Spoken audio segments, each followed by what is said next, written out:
मैं एक टूटे घर में खड़ा था कि अचानक हवा में किसी औरत की धीमी सी गुनगुनाहट जैसी आवाज आई। ऐसा लगा मानो कोई पुराने मुहज़्ज़बान गीत को दोहरा रहा हो। मेरी रूह में एक अजीब सा कांप उठा। मैंने गांव के पुराने कुएं के पास जाना चाहा।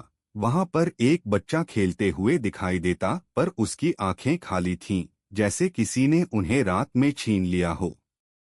मैं झट से पीछे हट गया और समझ गया कि यह जगह सिर्फ खंडहर नहीं, स्मृतियों की कब्रिस्तान है। दिन में आने वाले कुछ पर्यटक कहते हैं कि कुलधरा में रातें सुरक्षित हैं, कोई भूत प्रेत नहीं।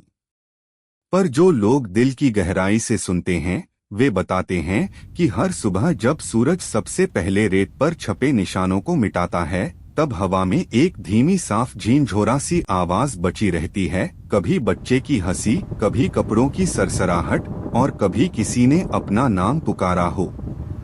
और इससे भी अजीब यह कि कई बार गांव से थोड़ी दूर चले गए लोग अपनी जेबों में गांव की मिट्टी की एक छोटी गांठ पाते हैं, जैसे कोई वहां से एक छोटी सी याद उन्हें चुपके से सौंप गया हो।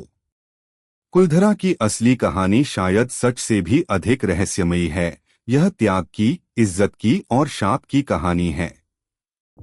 और जब भी तुम वहां जाओ, दुपट्टे की किनार पर जमी रेत को सहलाना और सुनना। कभी कभी लगता है कि कोई पुरानी माँ सावन की तरह अपने खोए बच्चों को बुला रही है। वहां के खंडहर सिर्फ पत्थर नहीं, वे अनकहे वादों और वो आवाजें हैं जो हम समझने को तैयार नहीं होते। किसी ने सही कहा है, कुलधरा का सन्नाटा बोला तो बतलाएगा, पर वह क्या बताएगा, यह सुनने वाले की हिम्मत पर निर्भर है। कुलधरा की कहानी ये है। कुलधरा एक खोई हुई दास्तां। धूप धीरे धीरे ढल रही थी और हवा रेतीली थी, ऐसी रेतीली जो कहते सुनते ही बदल जाती है। मैं कुलधरा पहुंचा तो गांव के टूटे फूटे मकानों की कतारें सन्नाटे से बात कर रही थीं।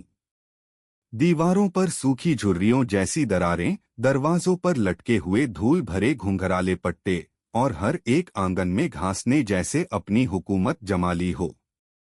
पुरानी बातों के मुताबिक कुलधरा कभी एक जीवंत गांव था।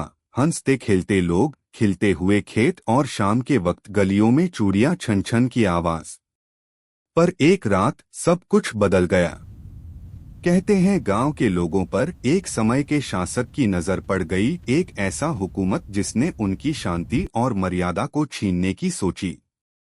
गांव की इज्जत बचाने के लिए पालीवाल ब्राह्मणों ने एक अनोखा फैसला किया। बिना किसी आवाज के, बिना किसी चिंता के, वे उसी रात उठ खड़े हुए और अपने सभी घर, खेत और यादों को पीछे छोड़कर गांव से चले गए।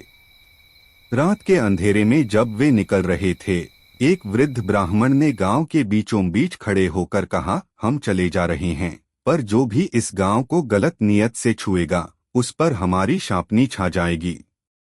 हमारा नाम मिटा दो, हमारी पगडंडियां दबा दो। और उसी रात कुलधरा का नाम इतिहास की धूल में खो गया। लोग कहते हैं उस वक्त से यहाँ कोई स्थायी बस्ती नहीं रही।